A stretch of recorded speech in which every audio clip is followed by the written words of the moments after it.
Hey guys, welcome back to CMTEQ channel. Whenever there is a fault event or a short circuit current, a fault happening on a power system network, the potential, the voltage's magnitude at that particular point, they usually collapses, okay, until there is a recovery.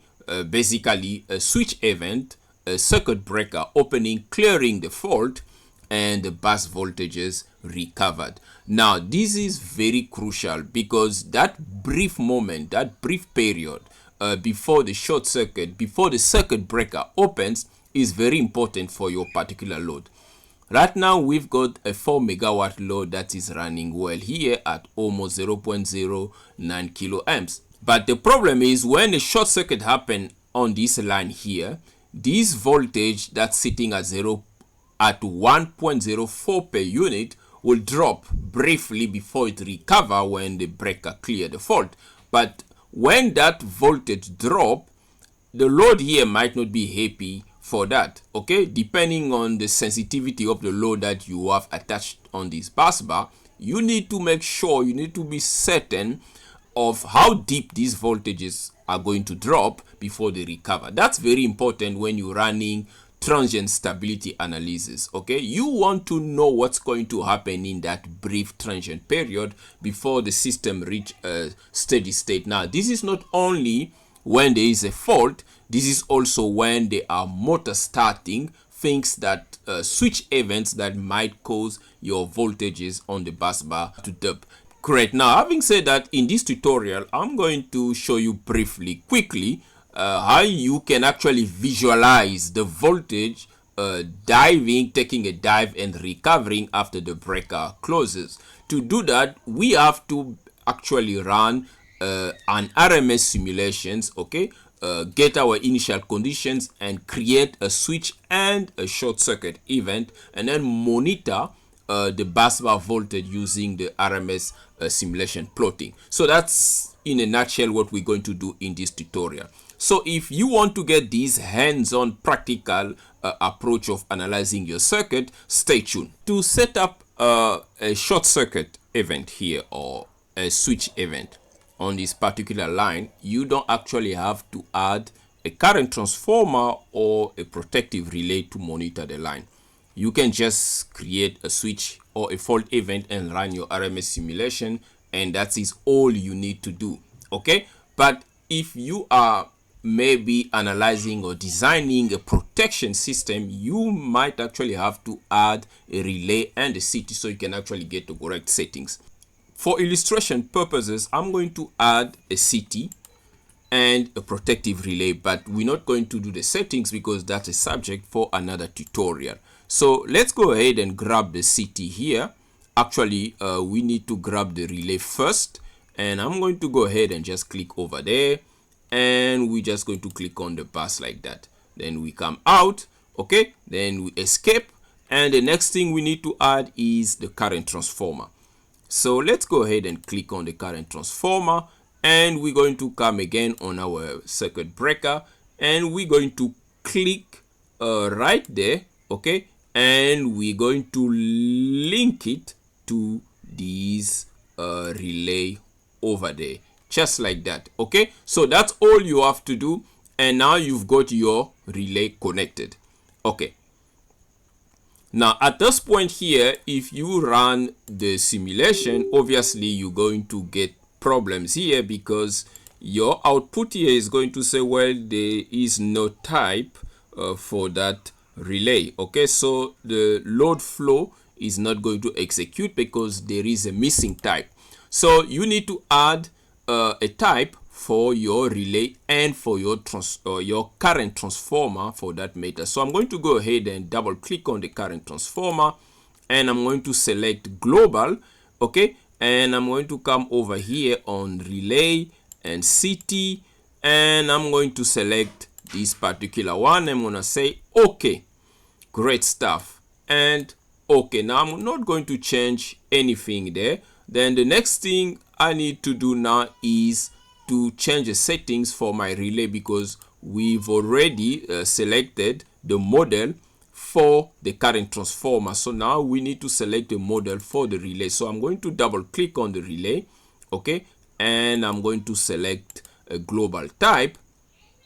Now this time around, I'm going to use the model that is over here on my library. Okay, so I'm going to scroll all the way here, relay library, and I'm going to select this particular one. So let's go ahead and grab this relay and say okay, and automatically we've got all sort of settings available to us, which is a subject for another tutorial, because there's plenty you can do there, especially when you trying to set up differential protections.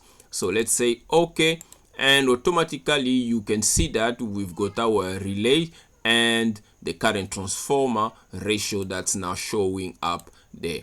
Now when I run the load flow analysis, and automatically you can see that I'm no longer getting the missing type. The system is now working, although I haven't adjusted my settings accordingly. Next step, we now going to stop the simulations. Okay, now by the way guys, if you find this tutorial useful, please make sure you subscribe to my channel. That will be highly appreciated, and give this tutorial a thumbs up. Share it to your social media network. Share it so that others can also discover it. Thank you so much for assistance. Great stuff. Now let's move on. The next phase, or the next option here, to actually set up your initial condition.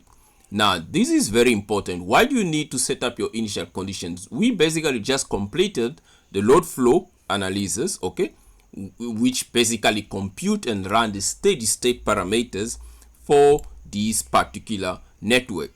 Now we want to run an RMS simulation, dynamic analysis.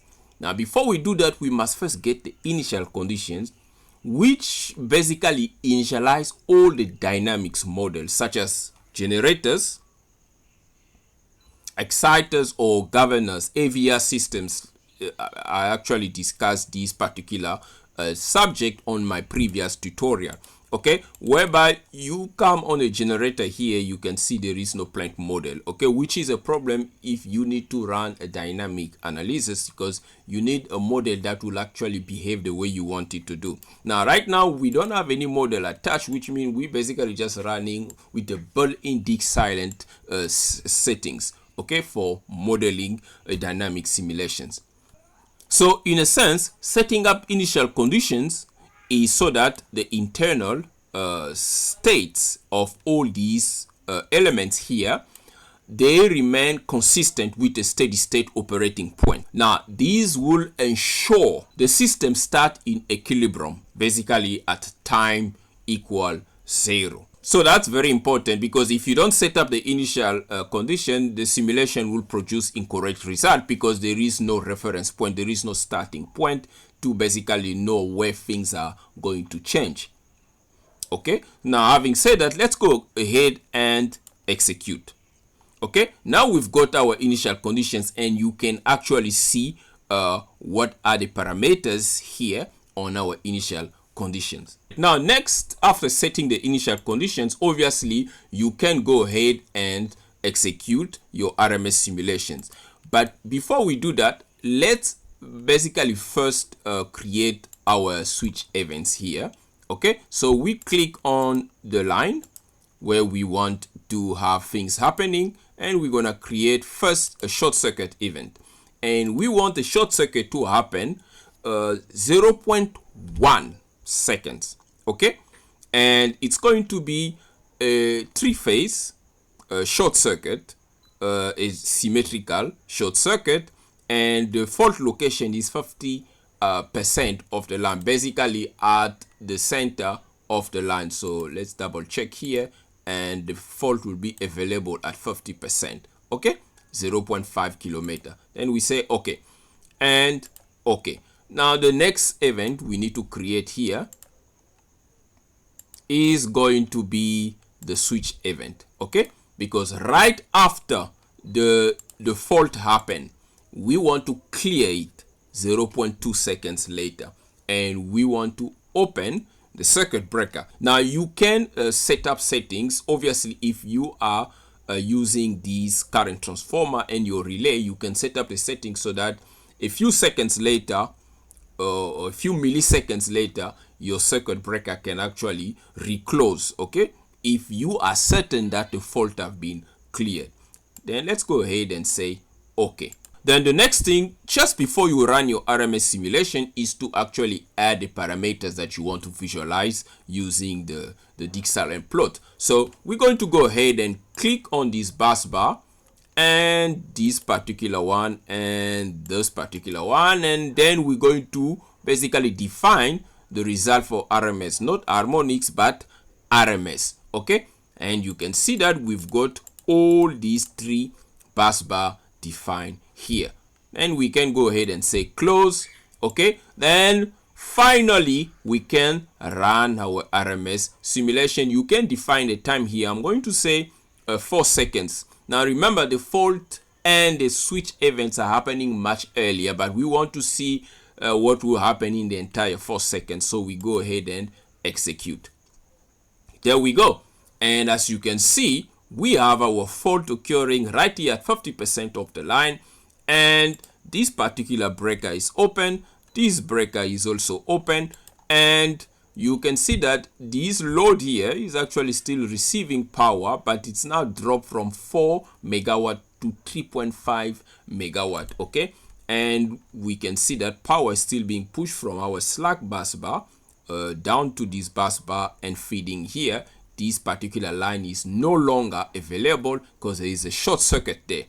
Now, to visualize your voltages on a plot, it's very simple. All you have to do is to go ahead and create simulation plot. Okay, and once this pop-up shows up for you, just go ahead and double click here, and you can go ahead and select all the three bus bars. Okay, and we're gonna say okay, and here you can then select the variable that you want to see. Okay, and luckily for you, for the bus bars, you only have the per unit voltage magnitude that you can visualize. There is no other parameter that you can see there, because we're just going to see the potentials difference, the magnitude of the per unit before the fault, or during the fault, and after the fault. So we go ahead and say okay, and as you can see, this is what we are seeing here.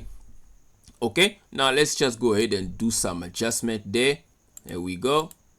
There we go. So